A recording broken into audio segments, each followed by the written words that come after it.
উত্তম কুমার এতই সুন্দর ছিল যে যেই দেখতো, যেই নায়িকাই দেখতো সেই প্রেমে পড়ে যেত মানুষটা। তো সেটাকে নিয়ে তুমি কি বলবে? না না, প্রেমে পড়ার মতনই মানুষ ছিলেন, কিন্তু ব্যবহার এত ভালো ছিল না। মানে ওনার সঙ্গে গল্প করতেও ভালো লাগতো। দেয়া নেওয়ার সময় তো খালি গল্পই হতো আমাদের। মা ওই মধ্যপ্রদেশে বাঙালিদের যে কোনো অনুষ্ঠান, রবীন্দ্র জয়ন্তী, সরস্বতী পুজো, কালী পুজো, তাতে সব আমাদের ছোট ছোট ভাই বোনেদের দিয়ে নাটক টাটক করাতেন। মা খুব শখ ছিল সব, তো আমাদের দিয়ে নাটক করাতেন। তা আমার ওই জন্য অভিনয় করার একটা আলাদা ইয়ে ছিল। আর আমি মানে একটু বেশি ইয়ে করতাম বলে আমাকে মেন ক্যারেক্টার গুলো দিত মা। সে আমার অভিনয় দেখি বলে, খুকি একটা রোল করে দিবি বাবা আমার দাদার ছবিতে। ছবি শুনে তো আমি তো মানে আটকে উঠেছি। সিনেমা, মানে সিনেমার পর্দায় আমি হাঁটবো, আমার কথা শুনতে পাবে লোকে? হ্যাঁ করবো। তখন ওই ঘন পেল লটারিতে একটা ছোট্ট রোল করেছিলাম আমি, একটা সিনের পার্ট। নিয়ম করে মর্নিং শো হয়েছিল, সেখানে সব রোববারে মর্নিং শো বলে অফিস ক্লাবের লোকেরা খুব দেখতে আসতো। এসে অফিস ক্লাব তখন অনেকেই অভিনয় করতো, মাধবীদি, তারপরে গীতাদি, গীতাদি, এরা সব অভিনয়, ওদের ওখানে আমার আলাপ হয়েছিল।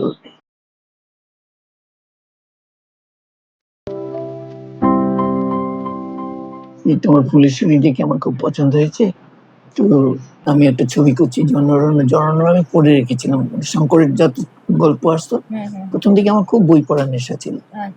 এখন চোখের জন্য পড়তে পারি না, কিন্তু মানে বই পড়ার খুব নেশা ছিল, পড়তে ভালোবাসতে, পড়তে খুব ভালোবাসতাম। আর শঙ্করের সব গল্প আমি পড়েছি। তা আমি জনরণ্য শুনে মানে চমকে গেছি যে আমি তো জানি কমলা বৌদি কি ভালো চরিত্র, দুটো বৌদিকে মিলিয়ে একটা বৌদির চরিত্র করেছিল। তা আমি সঙ্গে সঙ্গে চিঠি লিখলাম যে আমি করব। তো কলকাতায় এলাম, আসার পর নিয়ে গেলেন। তো বৌদি আমাকে বললো যে তোমার অত চুল ছিল, কোথায় গেল? আমি কি করবো, সব ইন্ডাস্ট্রিকে দিয়ে দিয়েছি। তখন তো এত মানে এখন যেরকম প্রচুর হিট দেওয়া হয়, তখন তো খুব তোমাদের যে ন্যাচারাল লুকটা ছিল। চুলে হিট দিত না, কিন্তু লাইটের তাপে এত লাইট পড়তো, লাইটের তাপে ভীষণ মানে পুরোনো দিনের যখন সিনেমাগুলো দেখি প্রচুর রিয়েল লাগে, মানে মেকআপ নেই, উইদাউট মেকআপ একদম। আর সত্যি কথা বলতে তখন মানে তোমরা প্রত্যেকে মনে হয় ভীষণ সুন্দরী ছিল, কারণ মেকআপ করতে লাগতো না, এই জিনিসটা মনে হয়। আচ্ছা, তোমার তো থিয়েটার দিয়ে শুরু, তুমি নাটক করেছো, তারপর তো সিনেমা, কোনটা সব থেকে বেশি কাছের যদি তোমাকে জিজ্ঞেস করি? নাটক করতে বেশি ভালো লাগতো, কারণ একদম মানে স্টেজের উপরেই পুরো রিয়াকশন গুলো পেয়ে যেতাম পাবলিকের। তো সেগুলো তো তাতে কি হতো, আমাদের মানে অ্যাক্টিং করার এটা আরো মানে এই মানে ভ্যারিয়েশন করতে পারতাম, মানে তাতে পাবলিকের আরো ভালো লাগতো। আস্তে আস্তে চরিত্রটাকে অন্যভাবে করতে শুরু করলাম। এরকম অনেক রকম অনেক নাটক করেছি। বিলকিস বেগম বলে একটা নাটক করেছি, প্রায় 1 বছর চলেছিল, 5,000 নাইটের বেশি। আচ্ছা, 1 বছরের বেশি চলেছিল বিলকিস বেগম। আমি বিলকিস বেগম করিনি, বিলকিস বেগমের ছোট্ট রোল ছিল, আমি ওর মায়ের রোল আনকি বেগম করেছিলাম। আচ্ছা, তো ওইটাই আর কি মেইন চরিত্র ছিল। বিলকিস হচ্ছে আমার মেয়ের চরিত্র। তো এরকম অনেক নাটক করেছি। গণেশদার ডিরেকশনে বেশি নাটক করেছি, গণেশ মুখোপাধ্যায়। আচ্ছা, উনি ভালো ডিরেক্টর ছিলেন আর কি থিয়েটারের, তো ওনার ডিরেকশনে প্রচুর নাটক করেছি। তারপর স্টার থিয়েটারে করেছি। আমার মানে আরম্ভই হয়েছিল স্টার থিয়েটার দিয়ে। ইয়ে অফিস ক্লাবে অভিনয় করতে করতে স্টার থিয়েটারে প্রথমে তো নাক সেটকে ছিল, এই অফিস ক্লাবে আমরা নেবো না, কিন্তু একটা নাটক নেই স্টার থিয়েটারে যখন হচ্ছিল আমার একটা অফিস ক্লাবে, উনি পাশে থেকে দেখেছিলেন, দেখি তারপর আমার সঙ্গে যোগাযোগ করেছেন। তারপর আমি স্টার থিয়েটারে খুব ভালো ভালো কতগুলো নাটক করেছিলাম। একটাতে বসন্তদা হিরো ছিল, বসন্ত চৌধুরী, সাবিত্রী হিরোইন ছিলেন, আমি সেকেন্ড লিড। ছবি বিশ্বাস বাবা, অনুপ কুমার দাদা, এদিকে গীতাদি, ভানু বন্দ্যোপাধ্যায়, এরা সব ছিল আশেপাশে, শৈলেন মুখার্জি, সব নাম করা আর্টিস্ট। মানে স্টার থিয়েটার মানে স্টারে ভর্তি।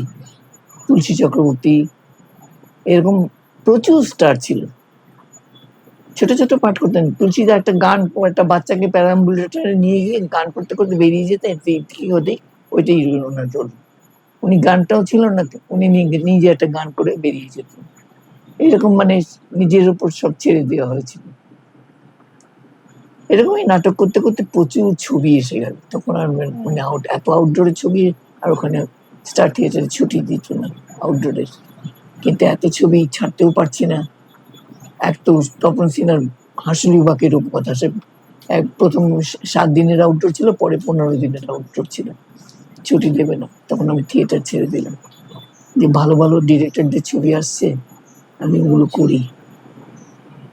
আচ্ছা, তুমি একটু আগে বললে যে আমার করার কথা ছিল অনেক চরিত্র যেগুলো অন্য কেউ করে নিয়েছিল, যেটা হয়তো লুক ফাইনাল হয়ে গেছে, সব ফাইনাল হয়ে গেছে।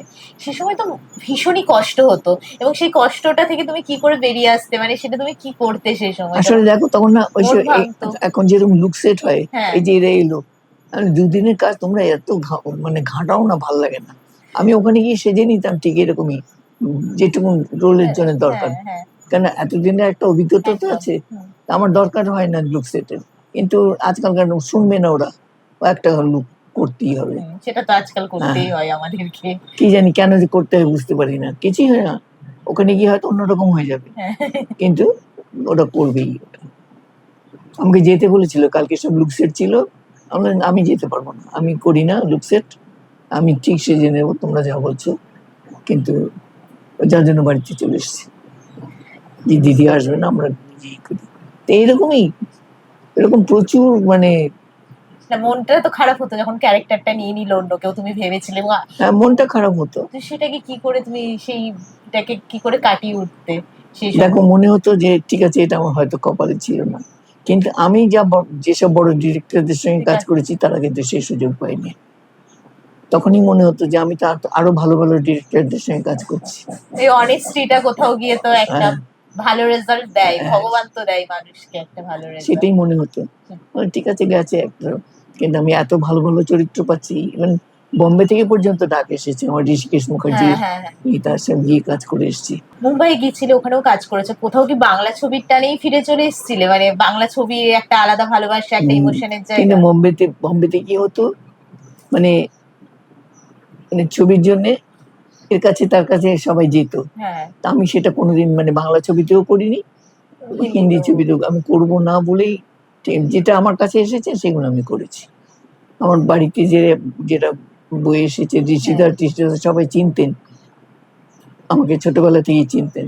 তো ঋষিদার ছবিতে, দুটো ছবিতে, চুপকে চুপকে, আলাপ, হ্যাঁ। দুটোই ঋষিদার ছবি, দুটোই ভালো ভালো ছবি ছিল।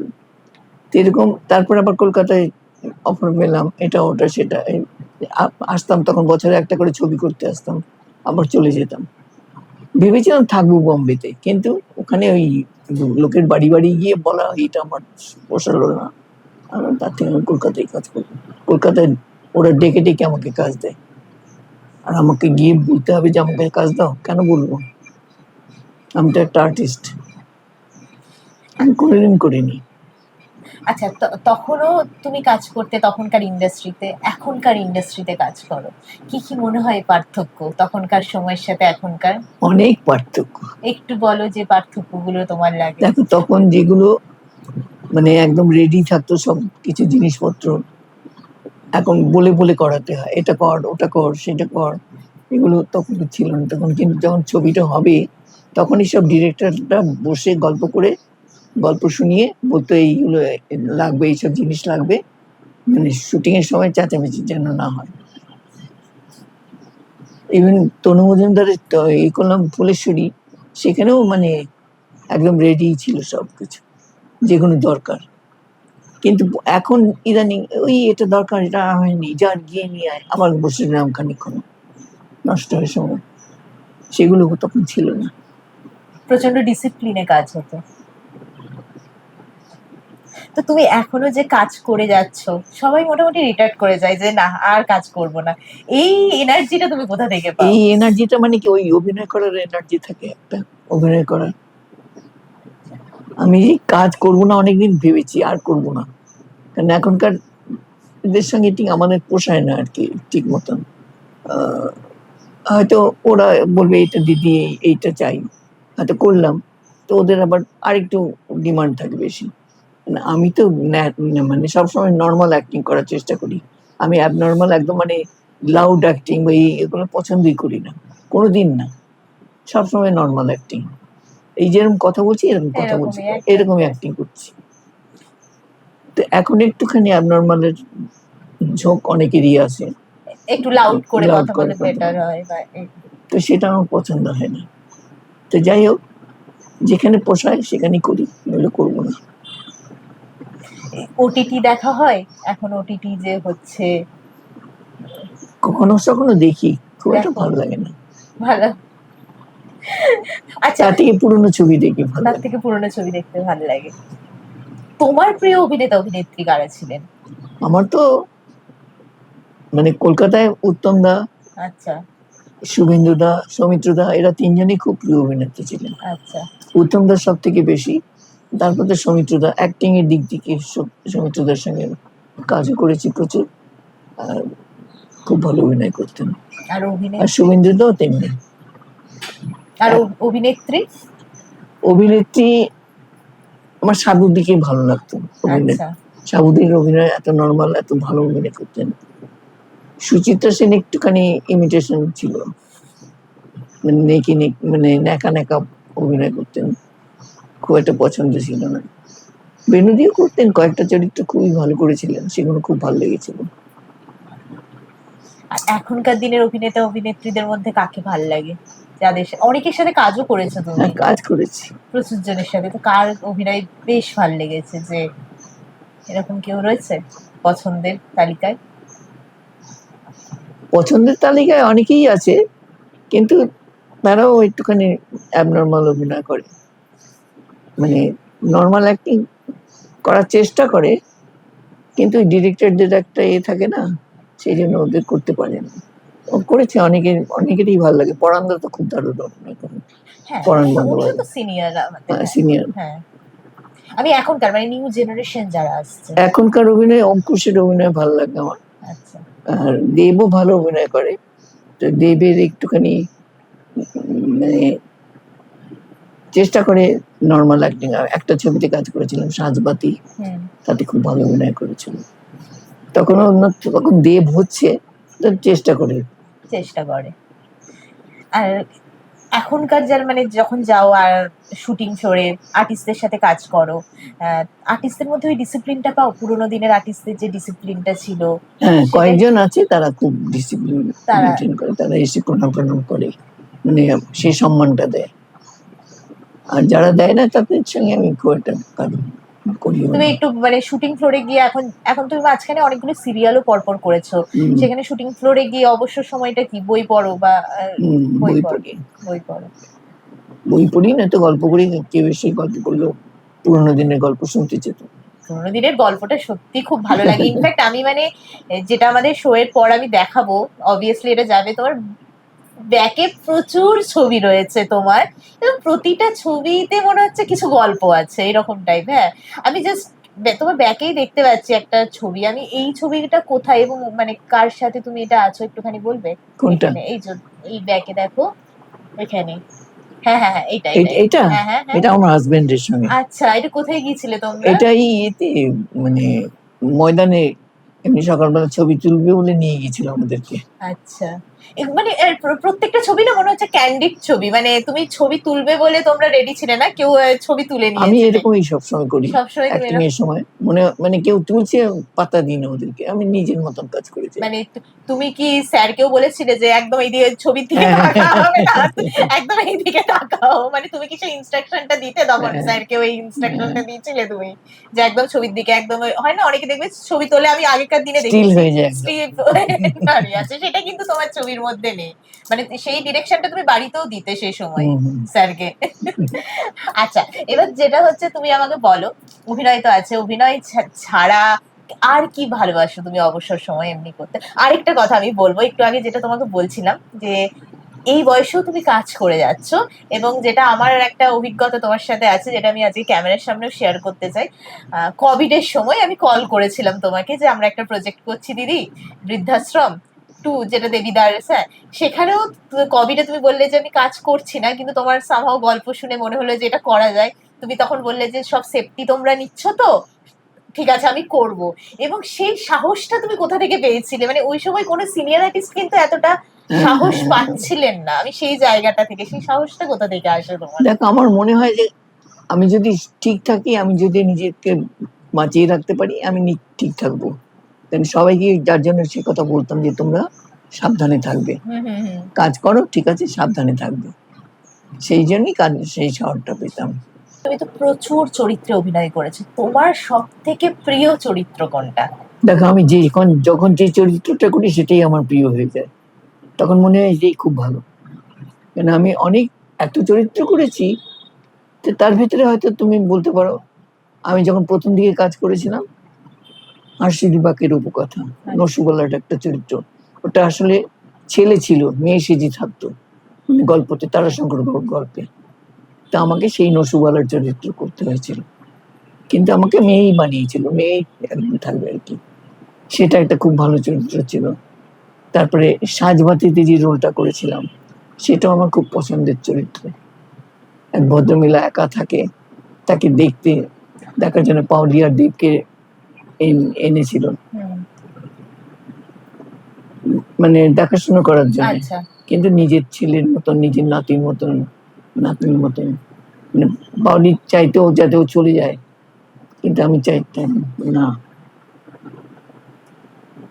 এটা ওর কাজ, কিন্তু আমার নাতির মতনই থাকবে। এইরকম চরিত্র, এইগুলো ভালো লাগতো আর কি। অ্যাক্টিং করার স্কোপ যেগুলোতে থাকে সেগুলোই ভালো লাগে বেশি। আচ্ছা, ধরো যখন প্রথম অভিনয় করলে, তারপরে পপুলার হলে, মানুষজন চিনতে পারলো, এরকম মানে এখন যেমন ডিজিটাল মিডিয়া হয়ে গেছে, এখন আর্টিস্টরা না খুব তাড়াতাড়ি মানুষের সান্নিধ্যে চলে যায় বা তাদেরকে ছুঁতে পারে, কিন্তু সেই সময়টা তো এরকম ছিল না। তো সেখানে যখন প্রথম বুঝতে পারলে যে আমাকে মানুষ চিনছে, আমাকে মানুষ ভালোবাসছে, সেই অনুভূতিটা কেমন ছিল? খুবই ভালো। তখন আমি বোসপাড়া লেন বলে একটা ছিল বাগবাজারে, সেখানে থাকতাম। জানলার পাশ দিয়ে যেতে যেতে ওই ডায়লগ গুলো বলে যেত আমার, তখন বুঝতাম যে এটা পছন্দ হয়েছে ওদের, সেই জন্য এই ডায়লগ গুলো বলছে। বাচ্চা বাচ্চা ছেলেরা ডায়লগ গুলো বলে যেত। কোন একটা ছবির হয়তো আমি বলেছি, সেই ছবির ডায়লগটা বলতে বলতে চলে যেত। তখন মনে হতো যে এটা ওদের পছন্দ ছিল। তো এইরকমই অনেক চরিত্র আমি করেছি, আর মানে এত পছন্দের চরিত্র আমার সবকটাই। আর যখনই যেটা করতাম মনে হতো যেটাকে ঠিক আরো সুন্দর করে করব, এরকম মনে হতো। আর তুমি কি চাও যে দর্শকরা তোমাকে কি হিসেবে মনে রাখবে বা কি হিসেবে ভালোবাসবে? মানে এরকম হয় না যে, মানে যে চরিত্রগুলো করেছো, কোন চরিত্রটাতে তোমার মনে হয় যে দর্শকরা তোমাকে ওইভাবেই ভেবে রেখেছে, মনে রেখেছে? দর্শকদের একটা ভাবনা থাকে তো। সেটা জানি না, দর্শকের অনেক ভাবনা থাকে, কিন্তু আমি যেসব চরিত্র করেছি সেগুলো আমার মানে আমার মনে গেঁথে আছে যে আমি এইগুলো করেছি। প্রচুর দর্শকদের ভালোবাসা পেয়েওছো, মানে যার জন্যই পেয়েছি। এখনো সেই চরিত্রগুলো মধ্যে ভালো লেগেছে বলে আমি পেয়েছি ভালোবাসা। তো সেই জন্য মনে হয় যে এই ধরনের চরিত্রগুলি দর্শকের আরো কাছে আসবে। কম বয়সে খেতে কতটা ভালোবাসতে, নাকি হিরোইন? আবার আমি বরাবরই দূরে থাকতাম খাবার থেকে। মানে তুমি কি এমনি মেনটেন করতে, কি সেই ভাবনাটা ছিল তখন থেকেই যে মেনটেন করতে হবে, মানে অভিনয় করছি? এটা আমার মাথায় ঢুকিয়েছিল আমার হাজবেন্ড, সবসময় বলতো চেহারাটাকে ঠিক রাখতে হবে, তাহলে সুস্থ থাকলে কাজ করতে ভালোবাসবে, কাজ করতে পারবে অনেক। তো এইরকম করে তখনই আমার ডায়েট অনেক কিছু করে দিয়েছিল। তোকে ভীষণ সাপোর্ট করতো তার মানে স্যার? হ্যাঁ, ডায়েটের একটা মেয়ে আসতো, সে এসে ডায়েট করে দিয়ে যেত। এইভাবে সেভাবে খাওয়া দাওয়ার কোনোদিন? আমার কোনো খাওয়ার কোনো নেই যে এটা খেতেই হবে, এটা খেতে ভালো লাগছে, এটা বরাবরই একদম একটু দূরে থাকতাম খাবার থেকে। আর রান্না করতে ভালোবাসতে? এখন আর করি না, কিন্তু তখন খুব ভালোবাসতাম। তখন তো ওপার বাংলার ছিলে, বাঙালরা বলে খুব ভালো রান্না করতে পারে। আমি তো চলে এসেছি 5 বছর বয়সে, তারপর ওই মাকে দেখে দেখে শিখেছি, সেই জন্য বাঙালি রান্না বেশ ভালোই পারো। মানে কোন ডিশটা সব থেকে, মানে স্যার কোন ডিশটাকে বলতেন যে দারুণ হয়েছে? সবই, যে কোনো মাছ, যে কোনো একটু অন্য ধরনের করতাম, সেগুলো ভালো লাগতো। দিদি, তোমাকে কতগুলো প্রশ্ন জিজ্ঞেস করব, সেগুলো তোমাকে জাস্ট একটা ওয়ার্ডে বলতে হবে, ঠিক আছে? ফার্স্ট যেটা জিজ্ঞেস করব, যেহেতু উত্তম কুমারের কথা অনেক হচ্ছিল, ওয়ান ওয়ার্ড যদি বলো উত্তম কুমারকে নিয়ে, কি বলবে? অসাধারণ। ওয়ান ওয়ার্ড যদি সুচিত্রা সেনকে নিয়ে বলো? অসাধারণ, কিন্তু আমাদের কাছে নয়, পাবলিকের কাছে। চা খেতে ভালোবাসো না কফি খেতে ভালোবাসো? চা। আচ্ছা, আবার যদি ধরো ফিরে যাওয়া যায়, আমরা তো প্রত্যেকে অতীতে ফিরে যেতে চাই, অতীত আমাদেরকে সত্যি ভালো লাগে, আমরা ভালোবাসি অতীতে ফিরে যেতে। তো আবার ধরো সেই ছোটবেলা সমস্ত কিছুটাই যদি হতো, তুমি কি অভিনয়টাই বেছে নিতে নাকি অন্য কোনো প্রফেশনে যেতে? আমি জানি সেটা হয় না, সেটা কেউ, হয় না। হ্যাঁ না, হ্যাঁ, কিন্তু অভিনয়টাই বেছে নিতাম, কারণ অভিনয় করতেই ভালোবাসি। থ্যাংক ইউ দিদি। আর তোমার জন্য কিছু কিছু মানে একটু গিফট আছে আমাদের তরফে। আমার গিফট? তো আমাদের পক্ষ থেকে তোমার জন্য একটা ছোট্ট উপহার রয়েছে। এই বাবা, এটা ছোট্ট নাকি? এটা বেশ বড়। ছোট আছে, এবং সেটা আমি আমার দর্শকদেরও দেখাবো উপহারটা। এবং তার সঙ্গে যেটা রয়েছে, যেটা চাই তোমার বাড়িতে থাকুক, আমরা তোমার বাড়িতে এসেছি সেটা তোমার সব সময় যাতে মনে থাকে। এটা হচ্ছে লেন্স। আমাদের লেন্স কথা, একটা কফি মাগ। তুমি কফি চা খেতে খেতে আমাদের কথা মনে পড়বে তোমার। আর এই গিফটটা একটু আমি খুলতেও চাই, তুমি খোলো। দাঁড়াও, একটু খুলতেও চাই। এই যে গিফটটা আমরা খুলে ফেলেছি। দিদি, কেমন লাগছে বলো তুমি উপহারটা? দারুণ, খুব কিছু মনে সুন্দর। পড়ছে এই ছবিটা কোথায় তোলা হয়েছিল, বা কিছু মনে আছে এই ছবিটাকে নিয়ে? এটা কোনো একটা ছবির ছবি ছিল। আচ্ছা, এটা সিঁদুর পরা থাকলে বলতাম দিয়া নেয়ার ছবি, কিন্তু সিঁদুর পরা নেই। সিঁদুর পরা নেই। আচ্ছা, কোনো কাজেরই তোমার ছবি এটা, মানে হ্যাঁ। মুখটা তাই মনে হচ্ছে কোনো কাজের। এবং কি অপূর্ব তুমি, মানে এখনো তুমি অপূর্ব সুন্দর, এবং তখনও অপূর্ব দেখতে ছিলে, চোখ ফেরানোর যাচ্ছে না ছবিটা থেকে। এটা তোমার বাড়িতে রেখো। হ্যাঁ, নিশ্চয়ই, হ্যাঁ, খুব সুন্দর ছবি। সত্যি অসাধারণ, চোখগুলো খুব সুন্দর। আজকের মতো আমাদের আড্ডা এখানেই শেষ হলো, আবার দেখা হবে নেক্সট ব্লগে।